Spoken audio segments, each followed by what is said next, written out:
করে এসে বসলাম, তো খাওয়া দাওয়া হবে এখনই। তো ভাবলাম খাওয়া দাওয়াটা একবার দেখিয়ে দেওয়া যাক যে আজকে কী কী রান্না হয়েছে। তো বন্ধুরা, আজকে তো নিরামিষ। তো চলুন বন্ধুরা, কী কী রান্না করেছি একবার এক নজরে দেখে নেওয়া যাক। চলুন চলুন। তো উচ্ছে ভাজা কার কার খেতে ভালো লাগে একবার বলবে। তার সাথে আমি রান্না করেছি আজকে আরেকটা জিনিস রান্না হয়েছে। এটা হচ্ছে এই যে পেঁপে বটি আমরা বলি, একদম সিম্পল খাবার, খালি পেঁপে, এর মধ্যে কোনো মশলা নেই, কিছু নেই, খালি একটা হচ্ছে পেঁপে। আর তার সাথে হয়েছে আমাদের আরেকটা জিনিস, সেটা হচ্ছে এই যে ডাল রান্না হয়েছে। এই যে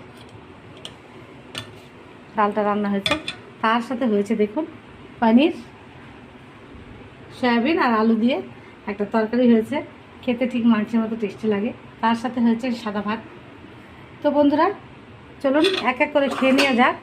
আর এই যে এটা হচ্ছে আমার খুব প্রিয় খাবার। তো চলুন।